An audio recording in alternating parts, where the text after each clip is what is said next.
Nalampasan na ng pambansang utang ng Estados Unidos ang 35 trillion US dollars, isang patuloy na lumalaking halaga na hindi nabibigyan ng sapat na pansin. Ang ganitong kalaking utang ay may malawakang epekto hindi lamang sa Estados Unidos kundi pati na rin sa ibang bansa, kabilang na ang Pilipinas.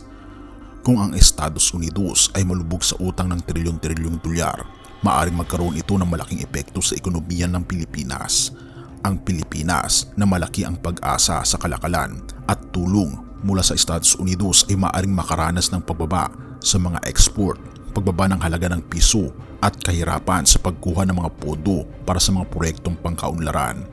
Ang mga epekto na ito ay maaaring magresulta sa pagtaas ng presyo ng mga bilihin, pagtaas ng utang ng bansa at pagbagal ng paglago ng ekonomiya. Naintindihan mo ba kung gaano kalaking pera ito? Ang ganito kalaking pera ay mahirap unawain para mailagay sa isang perspektibo. Kung nagsimula ka mula sa kapanganakan ng ating Panginoon Jesus, 2,000 taon na ang nakakalipas at gumastos ng 1 million US dollars araw-araw, hindi mo pa rin magagastos ang 1 trilyong dolyar.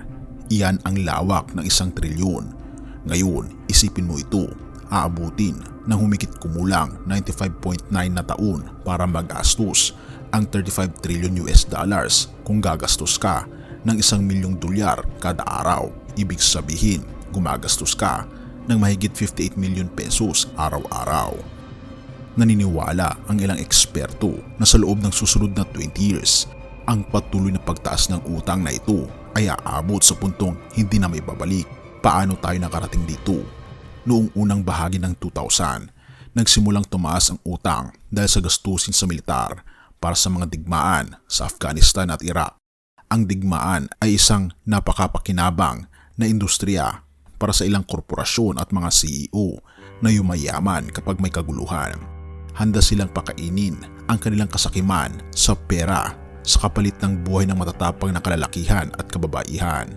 Naabot ng utang ng United States ang bagong taas sa kasakiman sa housing bubble na nagdulot ng krisis pinansyal noong 2008. Kamakailan lamang ang pandemya ng 2020 ay nag-udyok sa United States na mangutang ng mas maraming pera para masuportahan ang iba't ibang programa para sa pagtugon sa pandemya. Ngayon, ang United States ay may utang na 35 trillion US dollars. Personal din akong nahihirapang maintindihan ang numerong ito. Kung gusto mong bilangin ang 35 trillion US dollars ng isa kada segundo ng walang tigil, abutin ka ng higit sa 1 milyong taon para matapos ito. Ang halimbawa na ito ay nagpapakita kung gaano kalaki ang 35 trillion US dollars at ang napakalaking sukat ng pambansang utang na ito. Ngunit kanino ba may utang? Pag-isipan mo ito, parang may gustong sirain ang dolyar ng Estados Unidos. Ngayon, tignan natin ang iba't ibang bansa na may malaking pambansang utang. Ang Japan, ang pangalawang pinakamalaking utang na bansa, ay may pambansang utang na mahigit sa 13 trillion US dollars. Habang mas mababa ito kaysa sa Estados Unidos, malaki ito kumpara sa maliliit na ekonomiya ng Japan. Ang Italy ay pangatlo sa pambansang utang na higit sa 3 trilyong dolyar. Ang Canada ay may pambansang utang na mahigit sa 1.4 trillion US dollars. Ang kahanga-hangang utang ng iba't ibang bansa ay patuloy na lumalaki sa hindi pa nangyayaring bilis. Ngayon, gusto kong talakayin ang isang posibleng senaryo, isang teorya, ngunit isang nakakabahalang posibleng mangyari. Posible bang lumabas ang Antikristo mula sa kalaliman ng krisis ng pinansyal na ito? Ito ba ang dahilan kung bakit nila may sistematikong pag-atake sa dolyar ng United States at hindi lamang sa ekonomiya ng US kundi sa ekonomiya ng buong mundo, maging sa Pilipinas? Taon-taon tila patuloy na tumataas ang utang ng lahat ng bansa. Ang tanong mo sa sarili mo ay, kanino tayo may utang? Sino ang may ganitong kapangyarihan? Paano nagkaroon ng utang ng 35 trillion US dollars? Kapag ipinakita ng Antikristo ang kanyang sarili bilang solusyon sa mga problema ng mundo, sa mata ng hindi sanay, siya ay magmumukhang ang pinakahinihintay na lider ng mundo. Isang lider para sa mga tao, isang lider na magdadala ng kapayapaan sa mundo. Magmumukha siyang mabait at makatarungan. Posible na siyang magbigay ng solusyon sa mga problema sa utang ng mundo at sa pagtugon sa mga problemang ito. Itatatag niya ang kanyang sistema, ang sistema ng marka ng hayop, ang marka ng halimaw, ang markang magdadala sa lahat, sa impyerno kung saan hindi ka makakabili o makakabenta ng wala kang marka. Isipin mo ang kalamidad na dulot ng krisis pinansyal. Posible bang kapag ang mundo ay nasa pinakamahina nitong kalagayan, isang leader ang lilitaw na magdadala ng kasaganaan sa pamagitan ng kanyang sistema na nangangailangan ng marka sa noo o kanang kamay? Posible ba ang leader na ito ay tatapusin ang iba't ibang digmaan sa buong mundo? Tandaan, kapag lumitaw ang Antikristo sa mata ng hindi sanay, siya ay magmumukhang isa sa atin na naririto para sa kabutihan ng lahat. Ang senaryong ito ay nakakakilabot, ngunit tignan natin ang mas malalim na konteksto at ang implikasyon. Ang pagtaas ng global na utang ay hindi lamang isang serye ng mga hindi magandang pangyayari sa ekonomiya. Ito ay bahagi ng isang kalkulado at planadong pamamaraan upang ilugmok ang mundo. Bawat bansa, anuman ang lakas ng ekonomiya, ay pinapasan ng patuloy na tumataas na utang. Ito ay hindi nagkataon lamang. Ito ay isang estratehiya upang pahinain ang pambansang soberanya at pagkatiwala ng kapangyarihan sa kamay ng iilan. Habang patuloy na lumalaki ang mga utang na ito na lampas sa kontrol, nagbibigay ito ng daan para sa isang entidad na magpapakita na may solusyon, isang entidad o magbumukhang tagapagligtas, ngunit sa katotohanan, ito ang Antikristo. Ang senaryong ito, ipapakita ng Antikristo ang kanyang sarili bilang ang ultimate problem solver sa gitna ng global na kaguluhan, pagbagsak ng ekonomiya at malawakang kawalan ng pag-asa. Siya ay babangon na may pangako ng katatagan at kasaganaan. Magbumungkahi siya ng bagong sistemang pang-ekonomiya na mag-aalis ng lahat ng utang. Ang sistemang ito ay magiging napaka-tempting na tatanggapin ito ng mundo ng walang tanong. Gayunpaman, ang bagong sistemang ito ay may kasamang kondisyon. Total control at surveillance. Ang marka ng hayop ay magiging susi sa sistemang ito. Ang mga tao na tutugon lagi sa kagustuhan ng gobyerno, na taliwas sa kagustuhan at utos ng ating Panginoong Diyos, ay sila ang makakatanggap ng marka. Ito ay symbolikal, kaibigan, at hindi literal. Nang walang marka, hindi ka makakabili, makakapagbenta o makakapagpalitan. Ang marka ay magsisimbolo ng katapatan sa Antikristo at sa kanyang rehimen. Ang mapaninlang na kalikasan ng Antikristo ay hindi dapat maliitin. Siya ay magmumukhang lahat ng hinahanap ng sangkatauhan sa isang lider: karisma, talino at pangako ng kapayapaan at kasaganaan. Ang kanyang pag-angat sa kapangyarihan ay hindi biglaan o kaguluhan, kundi isang kalkuladong serye ng mga panlilinlang na maingat na binalak upang makuha ang puso at isip ng mga tao sa buong mundo. Sa mga huling araw, ipapakita ng Antikristo ang kanyang sarili bilang solusyon sa bawat problema na bumabagsak sa sangkatauhan. Ang mga digmaan, krisis pang-ekonomiya, kaguluhang panlipunan at pagkabulok ng moralidad ay tila magkakaroon ng resolusyon sa kanyang pamumuno. Sa mata ng hindi sanay, magmumukha siyang epitome ng hinahanap ng mundo. Ang kanyang karisma ay walang kapantay. Nakakahumaling ang mga masa sa kanyang mga talumpati at malalaking pangako. Ang kanyang talino ay walang kapantay, nag-aalok ng mga bagong solusyon sa pinaka-pressing na isyu ng mundo. Ang kanyang mga pangako ng kapayapaan at kasaganaan ay lubhang nakakaakit sa isang mundong pagod na sa kaguluhan at paghihirap. Ngunit sa likod ng harap na ito ng perpeksyon, mayroong masamang intensyon. Ang bawat kilos ng Antikristo ay bahagi ng isang grandiosong plano upang linlangin at kontrolin. Manipulahin niya ang mga pandaigdigang kaganapan upang lumikha ng mga krisis na tanging siya lamang ang makakayang solusyonan, na lalo pang pinapalakas ang kanyang posisyon ng kapangyarihan. Ang kanyang mga solusyon ay may mga nakatagong halaga, dahan-dahang kinakain ng mga personal na kalayaan at autonomiya. Itatatag niya ang isang bagong pandaigdigang kaayusan. Ipinagkakatiwala ang kapangyarihan sa paraang tila kapaki-pakinabang, ngunit sa huli ay nagsisilbi sa kanyang madilim na layunin. Ang kalkuladong serye ng mga panlilinlang na ito ay magiging napakahusay, na kahit na ang pinakamapansuring mga individual ay maaring matukso at maniwala sa kanyang mga peking pangako. Ang Antikristo ay gagamitin ang pinakamalalim na hangarin at takot ng sangkatauhan.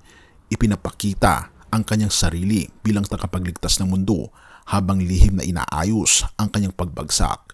Ang kanyang kakayahan na malinlang ay ang kanyang pinakamalakas na sandata, at ang kanyang karisma ay bubulag sa marami sa tunay na kalikasan ng kanyang mga layunin. Ang desperasyon ng mundo para sa isang bayani ay gagawin itong napakadaling mailigaw siya palayo sa katotohanan at patungo sa isang bitag ng walang hanggang kaparusahan. Ngunit sa likod ng fakid na ito ay may masamang intensyon upang alipinin at dominahin. Ang Biblia ay nagbabala sa atin tungkol sa panlilinlang na ito sa pahayag 13 verse 16 to 17 kung saan sinasabi na pipilitin niya ang lahat ng tao, dakila at maliit, mayaman at mahirap, malaya at alipin na tumanggap ng marka sa kanyang kanang kamay o noo upang hindi sila makakabili o makakapagbenta maliban kung may marka.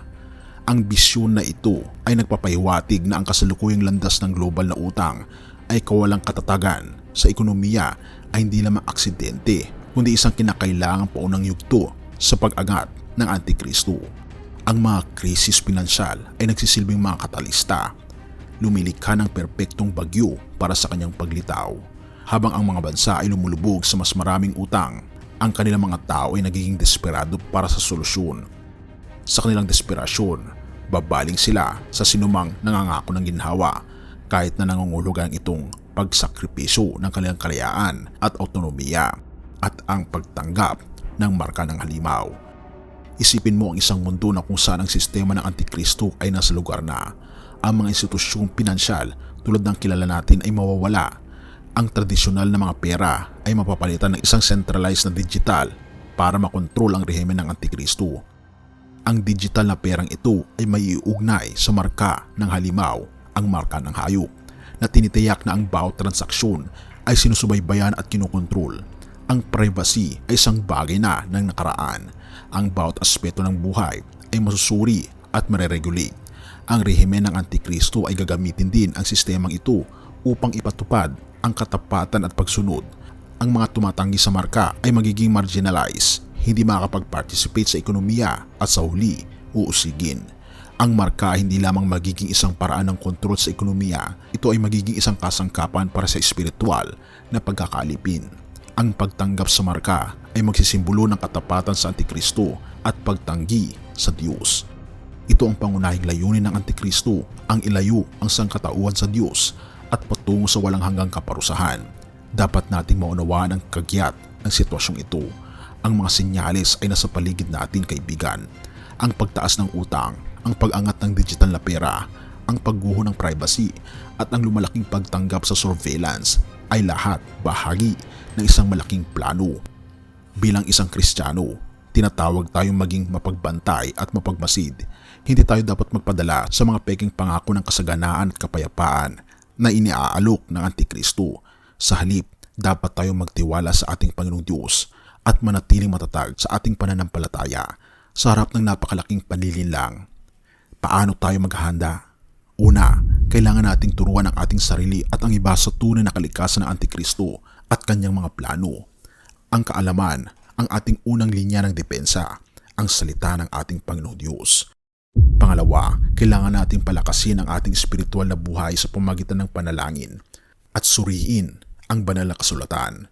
Ang ating relasyon sa ating Panginoong Diyos ang magiging ating angkla sa darating na bagyo. Pangatlo, kailangan nating labanan ang tukso na sumunod sa mga pamantay ng mundo at manatiling committed sa pamumuhay ayon sa mga prinsipyo ng ating Panginoong Diyos. Ang laban na hinaharap natin ay hindi lang pang-ekonomiya o pang-politika. Ito, kaibigan, ay labanang espiritual. Ang pag-angat ng Antikristo ay bahagi ng isang kosmikong labanan sa pagitan ng kabutihan at kasamaan, sa pagitan ng ating Panginoong Diyos at ni Satanas. Habang maaring magmukhang makapangyarihan at hindi matitinag ang Antikristo, dapat nating tandaan na ang kanyang paghahari ay pansamantala lamang.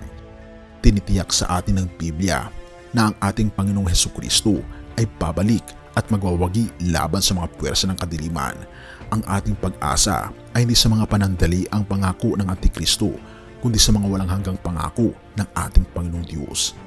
Ang pagtaas ng global na utang at kawalang tatag sa ekonomiya ay nagtatakda ng entablado para sa kanyang paglitaw. Ang mga tao ay namumuhay sa may malawakang pakiramdam na may malaking mangyayari. Ang pakiramdam na ito ay hindi isang panandaliang ideya, kundi isang patuloy na intuition na mahirap kalimutan. Parang isang kolektibong kamalayan at nakatutok sa mga senyales ng isang paparating na malaking pagbabago. Isang pagbabago na pangako na maging malalim at nagbabago.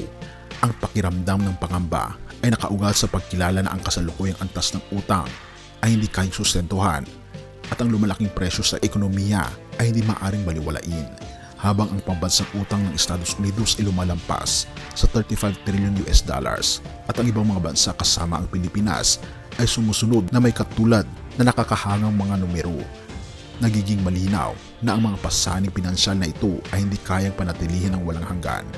Ang mga ekonomista, ang mga analyst ay nagbabala na tayo ay patungo sa isang malaking pagbagsak sa ekonomiya.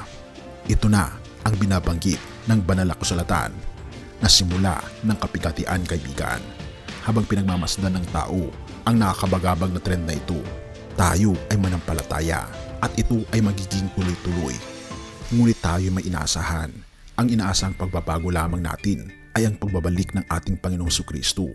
Isang masigasig na pag-asa na nananatili ng malalim sa mga puso ng mga tunay na mananampalataya. Sa ngayon, nais ng ating Panginoong Diyos na tayo ay may panganak na muli sa pamamagitan ng ating Panginoong Jesucristo. Sa pamamagitan ng bautismo na tanggapin natin ang ating Panginoong Jesucristo bilang ating tagapagligtas. Dinadalangin ko na kaibigan ay ngayon ay tanggapin mo na ang ating Panginoong Jesucristo dahil siya lamang ang ating pag-asa. Siya lamang ang magsosolusyon sa lahat ng ating problema, maging ng problema ng mundo, at sa Kanya lamang natin makikita at masusumpungan ang tunay na kaligayahan. Ang tanong ay, kaibigan, tinatanggap mo ba ang ating Panginoong Jesus, ang ating Panginoong Diyos? Tayo manalangin. Ama naming banal, mga Panginoon sa lahat, kami po'y lubusan nagpapasalamat sa inyo. Salamat po, Panginoong Diyos, sa inyo pong walang sawang pagmamahal sa amin. Amin pong itinatalaga ngayon ang aming buhay na tinatanggap po namin ang aming Panginoong Jesucristo, at tulungan niyo po kami na isa puso parati ang aming Panginoong Jesucristo at amin na po siyang tatanggapin sa pamamagitan ng bautismo. Pagpalain o Panginoong Diyos ang mga kaibigan ko na nakikinig ng content na ito at maging ang kanilang pamilya. Tulungan niyo po silang maihanda ang kanilang sarili sa paparating ng malakas na bagyo. Ngunit naniniwala kami na kayo po'y nakakapit sa amin at hindi niyo po kami papabayaan. Purihin ka, o aming Panginoong Diyos, at salamat sa pagdinig ng aming panalangin, at patawarin po kami sa lahat ng aming pagkukulang at pagkakasala, sapagkat ito ay aming samot hiling sa matamis na pangalan ng aming Panginoong Jesus. Amen.